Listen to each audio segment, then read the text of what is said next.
Hello friends, स्वागत है आपका अपने डीके करियर क्लासेस में। स्टूडेंट्स, हमारा जो आज का टॉपिक है वो प्रैक्टिस सेट पर आधारित है। सब्जेक्ट एंड प्रेडिकेट को हम इसमें फाइंड आउट करेंगे और ऑलरेडी हम 2 प्रैक्टिस सेट को सॉल्व कर भी चुके हैं, क्योंकि सब्जेक्ट और प्रेडिकेट जो होता है वो हमारे यूपी टेट का बहुत ही इम्पोर्टेंट टॉपिक है।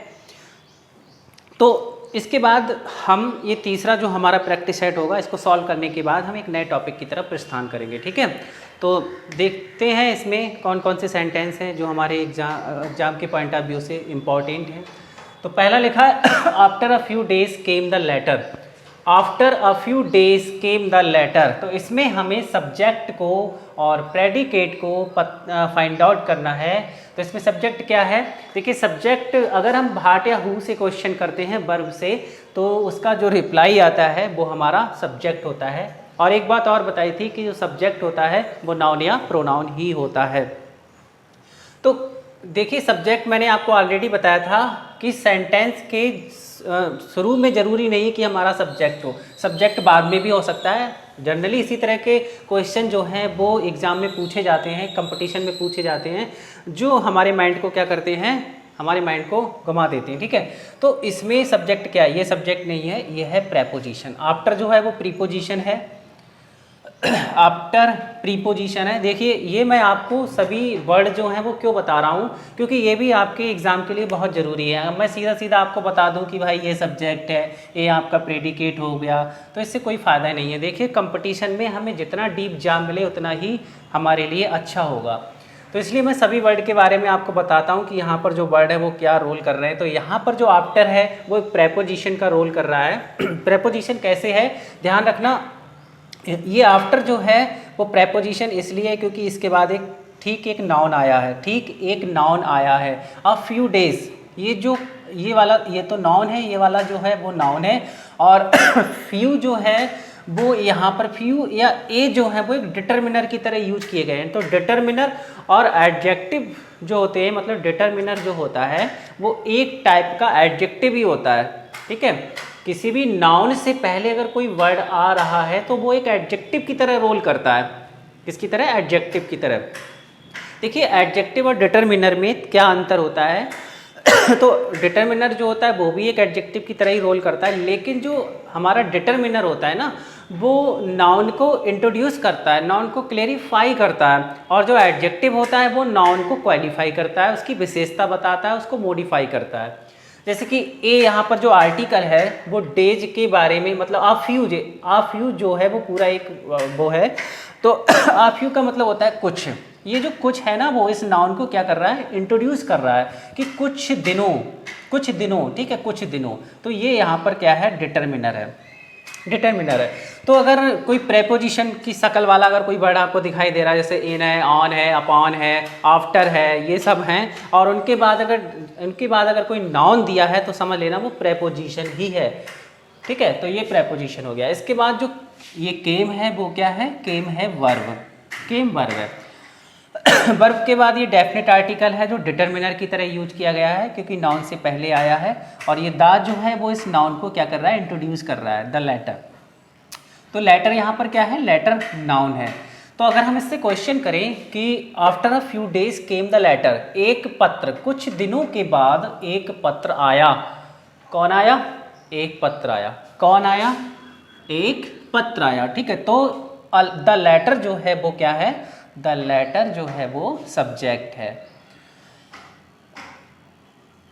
द लेटर जो है वो एक सब्जेक्ट है। अब ये वाला सेंटेंस देखिए, और अगर हाँ, ठीक है, अगर मैं इस पूरे की बात करूं तो ये पूरा बन जाएगा फ्रेज। ये पूरा जो है वो फ्रेज बन गया। ठीक है, फ्रेज बन गया। कौन सा फ्रेज है? ये एडवर्ब फ्रेज है।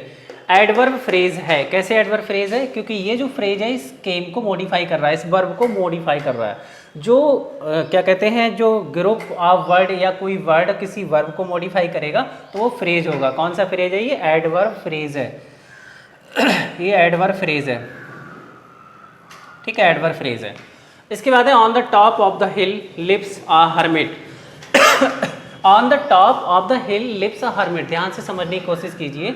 क्या इस सेंटेंस में ऑन सब्जेक्ट है? नहीं है। ऑन जो है वो इसकी शक्ल कैसी? प्रोपोजिशन की तरह है ना। ये कोई नाउन नहीं है, नाउन नहीं है ये, तो ये सब्जेक्ट नहीं है, ये भी सब्जेक्ट नहीं है।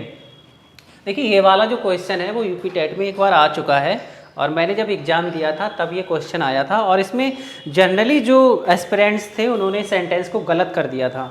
ठीक है, उसमें पूछा गया था, हाँ उसमें ये अंडरलाइन किया गया था आ हर्मिट, और ऑप्शन में दिया था आ हर्मिट इज, ऑप्शन में दिया था सब्जेक्ट ऑब्जेक्ट, सब्जेक्ट ऑब्जेक्ट, और भी 2 ऑप्शन और थे। ठीक है, तो जो मोस्टली जो एस्पिरेंट्स थे उन्होंने इसको गलत कर दिया और उन्होंने ऑब्जेक्ट पे इसको टिक कर दिया, ऑब्जेक्ट, ये ऑब्जेक्ट नहीं है। ठीक है, ऑब्जेक्ट नहीं है। अब जो मोस्टली एस्पिरेंट थे उन्होंने ऑब्जेक्ट पे इसको टिक क्यों किया? क्योंकि उन्होंने देखा कि सेंटेंस के बाद में आया है, वर्ब के बाद में आया है, वर्ब का ऑब्जेक्ट है, लेकिन ये ऑब्जेक्ट नहीं है, ये है सब्जेक्ट।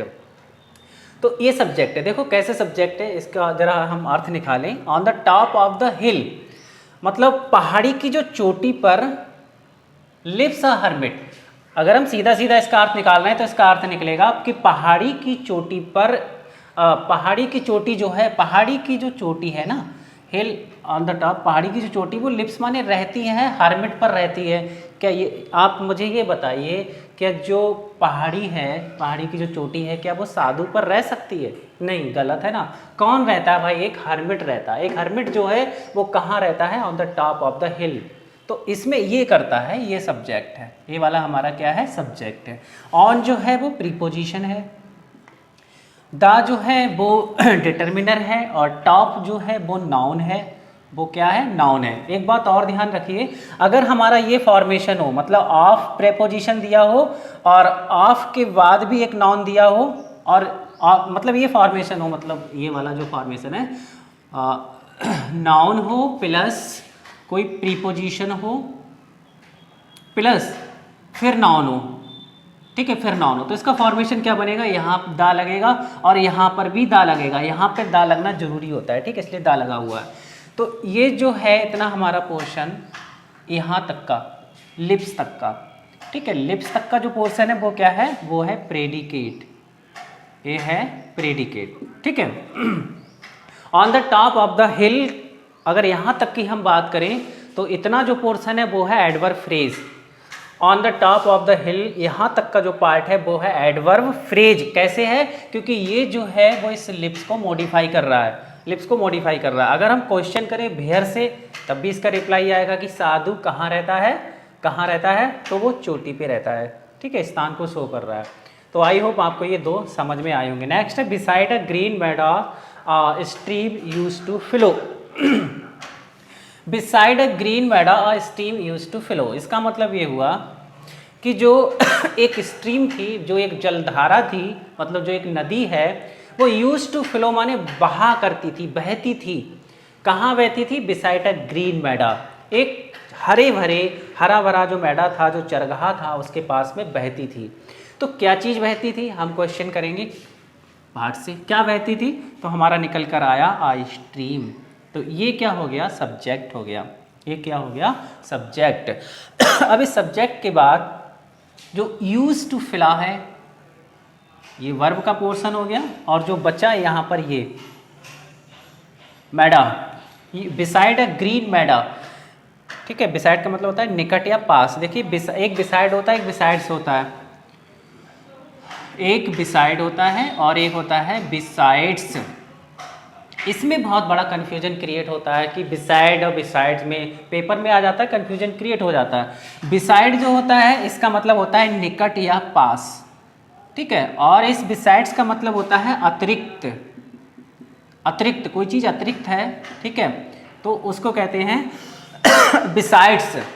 अब इसका जो कन्फ्यूजन है वो आपका आज रिमूव होने वाला है। देखिए इसमें क्या है, इसमें अतिरिक्त एक एस जुड़ा हुआ है। अतिरिक्त क्या है? एक्स्ट्रा एक एस जुड़ा हुआ है। तो ध्यान रखना, जिस बिसाइड में एक एस एक्स्ट्रा जुड़ा हुआ हो उसका मीनिंग होता है अतिरिक्त, और जिसमें ना जुड़ा हुआ हो उसका मतलब होता है निकट। तो एक प्रीपोजिशन है, और ये हमारा एक फ्रेज है, एक ग्रुप ऑफ वर्ड है, एक फ्रेज बन रहा है। कौन सा फ्रेज है? ये एडवर्ब फ्रेज है, ये है एडवर्ब फ्रेज। ठीक है, एडवर्ब फ्रेज है, क्योंकि ये क्या कर रहा है, ये जो है इस वर्ब को मॉडिफाई कर रहा है। कैसे? अगर हम क्वेश्चन करें भेयर से, मतलब एक नदी जो है वो कहाँ बहती थी? तो बिसाइड अ ग्रीन मैडा, एक हरा भरा जो मैदा था उसके पास में बहती थी, तो ये एडवर्ब फ्रेज हो गया। अब इसके बाद, और हाँ इसमें सब्जेक्ट तो ये हो गया हमारा। इसके बाद प्रेडिकेट क्या है, ये और ये जो पार्ट है ये प्रेडिकेट है। इधर क्या है, ये प्रेडिकेट, प्रेडिकेट, प्रेडिकेट, प्रेडिकेट, ठीक है। मतलब सब्जेक्ट के बाद जितना भी पार्ट बचता है वो सब प्रेडिकेट में आता है। इसके बाद है where he was buried is not known, where he was buried is not known. अब इसमें सब्जेक्ट क्या है, तो इसमें क्या ये सब्जेक्ट है, नहीं ये सब्जेक्ट नहीं है, ध्यान से देखें जरा आप। अगर ये सब्जेक्ट है तो ये इसकी वर्ब हो गई, गलत हो जाएगा, नहीं है, ठीक है। ध्यान से देखने की कोशिश करिए। फिर ये क्या है, जब ये वर्ब है तो ये क्या है, ध्यान से देखेंगे हम यहाँ पर। वेयर ही वाज बरीड, इसका अर्थ हुआ कि वह कहाँ दफनाया गया था, वह कहाँ दफनाया गया था, ठीक है। इज नॉट नॉन, ये किसी को नहीं पता, किसी को नहीं मालूम है वो कहाँ दफनाया गया था। तो ये मैं अगर इस वाले ग्रुप ऑफ वर्ड की बात करूँ यहाँ तक, तो ये जो है वो एक क्लॉज है। क्या है, क्लॉज, वह कहाँ दफनाया गया था। क्लॉज मैंने बताया था एक group of word containing subject and verb, ठीक है। उसमें सब्जेक्ट होगा और एक वर्ब होगा, एक वर्ब होगी, ठीक है। तो वो क्या होगा, क्लॉज होगा। लेकिन वो क्लॉज जो होता है वो हमारा जो सेंस होता है वो कन्वे पूरी तरह से करता भी है और नहीं भी करता है, ठीक है। तो यहाँ पर जो सेंस है वो पूरा क्लियर नहीं हो रहा है, वो कहाँ दफनाया गया था। तो ये क्या है, एक नॉन क्लॉज है। ये क्या है, नॉन क्लॉज है, नॉन क्लॉज है। नॉन क्लॉज इसलिए है क्योंकि वर्ब के बाद ये क्लॉज आया है और वर्ब के बाद जो पार्ट आता है वो सब्जेक्ट होता है और सब्जेक्ट जो होता है वो नाउन या प्रोनाउन होता है। तो प्रोनाउन क्लॉज होता नहीं है, इसलिए ये है नॉन क्लॉज, ये नॉन क्लॉज है, ये नॉन क्लॉज है। और यहाँ तक का ये पूरा हमारा जो है वो क्या है हमारा नहीं, सेंटेंस का, इस सेंटेंस का क्या है, सेंटेंस का है सब्जेक्ट, सेंटेंस का सब्जेक्ट है। अब इसके बाद है इज नॉट नॉन, यहाँ तक का जो पार्ट है, ठीक है। ये जो बचा ये है प्रेडिकेट, प्रेडिकेट। देखिए नॉट और नो में क्या अंतर होता है, नॉट का मतलब भी नहीं होता है और नो का मतलब भी नहीं होता है। नॉट जो होता है वो जनरली एडवर्ब की तरह आता है, ये एडवर्ब की तरह रोल करता है क्योंकि नॉट के बाद ठीक एक वर्ब है और ये नॉट जो इस वर्ब को क्या कर रहा है, मॉडिफाई कर रहा है। और नो जो होता है वो एक एडजेक्टिव की तरह रोल करता है क्योंकि वो जनरली किसी नाउन से पहले आता है। ध्यान से आप किसी भी सेंटेंस में देखना, नो जो है वो किसी नाउन से पहले आएगा और किसी नाउन से पहले जो वर्ड आता है उसको डिटरमिनर या एडजेक्टिव कहते हैं, ठीक है। तो आई होप यहाँ तक आपको क्लियर हो गया होगा। अब नेक्स्ट है when the train will arrive is uncertain. When the train will arrive, इसमें सब्जेक्ट क्या, ट्रेन है, ट्रेन नहीं है, ट्रेन तो एक हेड वर्ड है, एक मेन वर्ड है। इसमें पूरा सब्जेक्ट कहाँ कौन सा ये देखते हैं हम, ठीक है। तो when the train will arrive, train कब आएगी, मतलब इसका अर्थ क्या हुआ, ट्रेन कब आएगी। एक क्लॉज है, ग्रुप ऑफ वर्ड है, कंटेनिंग सब्जेक्ट एंड वर्ब है, तो ये क्या है, एक नॉन क्लॉज है। नॉन क्लॉज इसलिए है क्योंकि ये सब्जेक्ट, ये इस वर्ब का क्या है, इस वर्ब का सब्जेक्ट है। तो ये हमारा हो गया, ये हो गया सब्जेक्ट, और सब्जेक्ट के बाद जो पार्ट बचा वो हो गया प्रेडिकेट, वो हो गया प्रेडिकेट।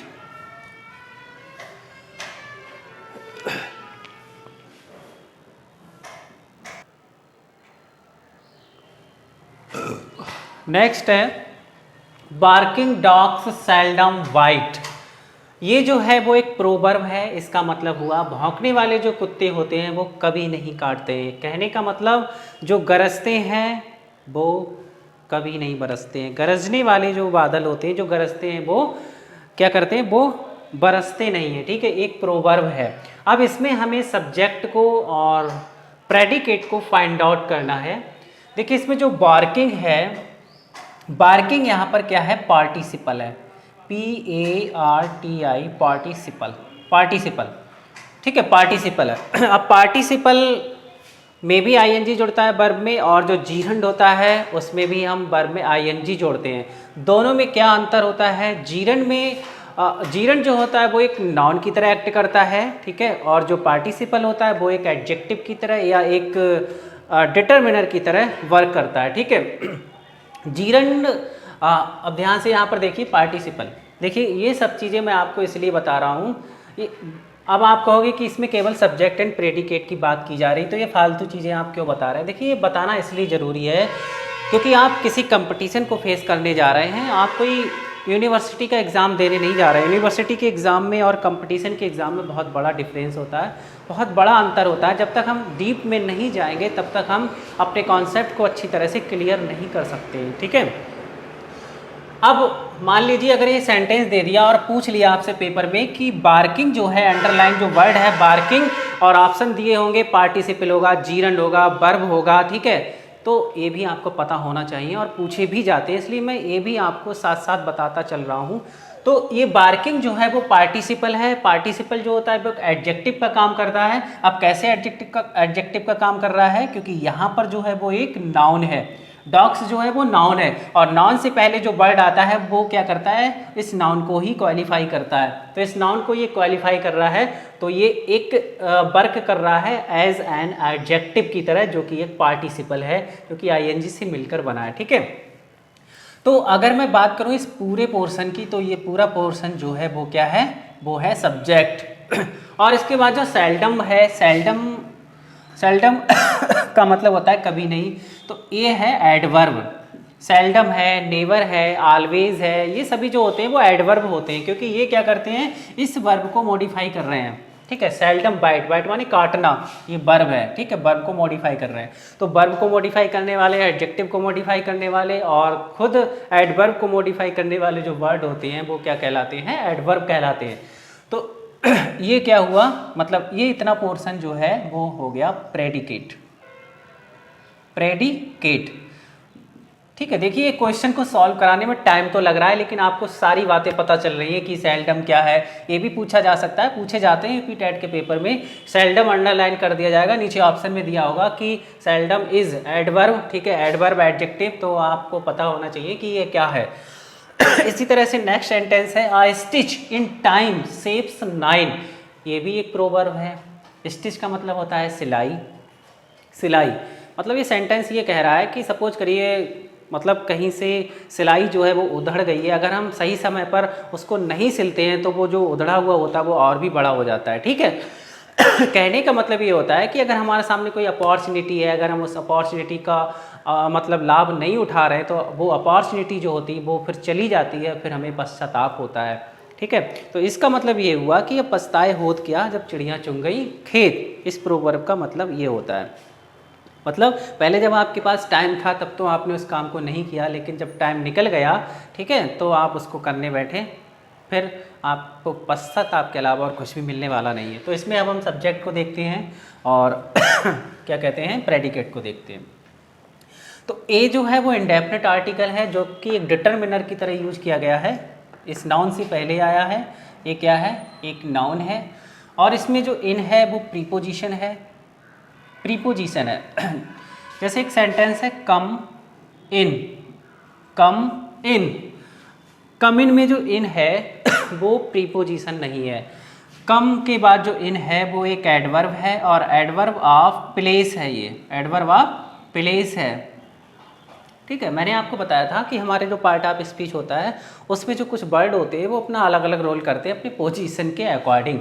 तो यहाँ पर इन प्रीपोजिशन इसलिए है क्योंकि ये टाइम से पहले आया है। टाइम जो है वो एक क्या है? नाउन है, नाउन है, ठीक है। अगर नाउन से पहले प्रीपोजिशन शक्ल वाले वर्ड आते हैं तो वो प्रीपोजिशन होते हैं। अब यहाँ पर तो कोई नाउन है नहीं, ठीक है, यहाँ पर कोई नाउन नहीं है, तो ये जो है वो एडवर्ब है, और ये इन वर्ड जो है वो इस कम को यानी कि वर्ब को मॉडिफाई कर रहा है, इसलिए ये जो है वो एडवर्ब ऑफ प्लेस है। हम कहें कि कम इन, अंदर आओ, अंदर आओ, ठीक है, अंदर आओ, कहाँ आओ? अंदर, ठीक है। बियर से क्वेश्चन करेंगे तो हमारा निकल कर आएगा एडवर्ब ऑफ प्लेस। अब इसमें हम सब्जेक्ट, हमें क्या मिला? इसमें सब्जेक्ट मिला आ स्टिच, तो ये हो गया सब्जेक्ट, ठीक है। इन टाइम, अगर मैं इस इन टाइम को, इन दोनों की बात करूं तो ये दोनों हैं वो क्या हैं?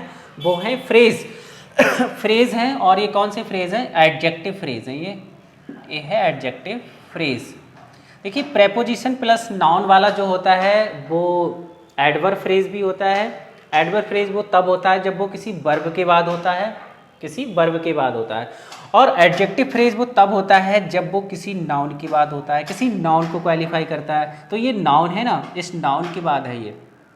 एक बात और समझिए, जो एडजेक्टिव फ्रेज होता है या एडजेक्टिव क्लास होता है वो हमेशा नाउन के बाद आता है। ठीक है, किसके बाद आता है? नाउन के बाद आता है। और जो एडजेक्टिव होता है वो नाउन से, सिंगल एक वर्ड जो एडजेक्टिव होता है वो नाउन से पहले आता है। तो यहाँ तक आपको क्लियर हुआ? आई स्टिच इन टाइम ये सब्जेक्ट नहीं है। तो हमारा सब्जेक्ट पूरा क्या बना?